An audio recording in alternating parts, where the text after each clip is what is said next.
Going to be a lot of people here today to discuss the issue of chemtrails, and basically what I'd like to say is for people out there, if they want solution as opposed to just exposing, because we all have this program where we think all we have to do is talk about a problem and the morality police are going to come out of the woodwork and fix it. I'd like everybody here to know today that the Citizens Committee for Restructured Government, ccrg.info, Charlie Romeo Golf.info is the website. It'll explain more specifically the issue that I'm about to present.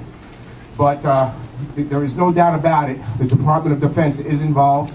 We will also send anybody that requests it a copy of a Department of Defense briefing that took place regarding utilizing chemtrails to spray certain viral matter into our environment, which would be absorbed by people to manipulate certain parts of proper functioning of the brain. There are also record numbers of respiratory and health-related issues out there. I'm sure somebody in this room knows somebody that's having some type of sinusitis, bronchitis. It is a reaction, it's an allergic reaction to what's being done to us. They are spraying, there is no doubt about it. DOD is involved, and as I mentioned, I can't stress enough to contact us and request a copy of the Department of Defense briefing that basically they admit flat out some very interesting things, as well as I believe there was an assassin present during that briefing who asks a very interesting question, which is also again depicted in the video. Also, a lot of people here are familiar with something called Project HARP, High Altitude Auroral Research Project. The same scientist, Dr. Bernard Eastland, who has certain patent involvement with HARP, also has patent involvement with the elements that are being sprayed in the chemtrails.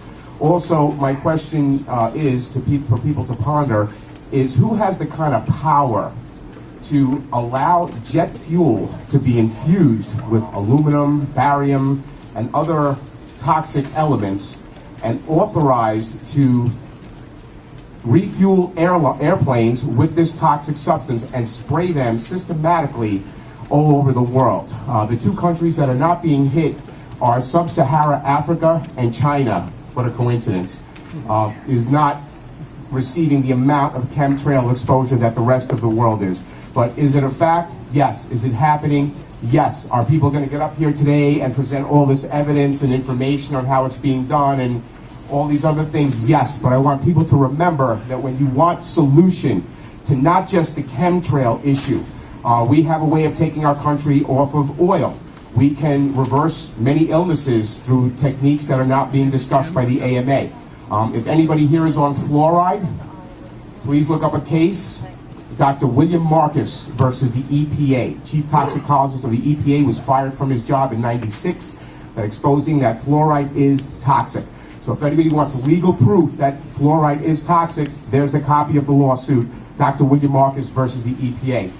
The fluoride has been approved in our drinking water and various other substances, our toothpaste. So this is one atrocity that again ties into the same entities that are not only authorizing fluoride and other chemical, biological, and electronic manipulations of our reality and health, but it's the legal documentation that backs it all up. And everybody wants proof, proof, proof.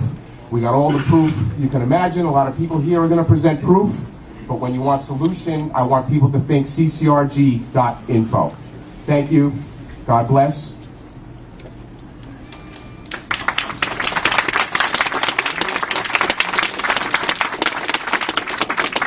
That's all the cards I have on 1729. Is there anyone in the audience that would like to address us on 1729, a charter law to amend drinking water program to fund remediation of contaminated commercial sites? Seeing none, motion to close. I'll second that. All in favor, opposed, abstentions.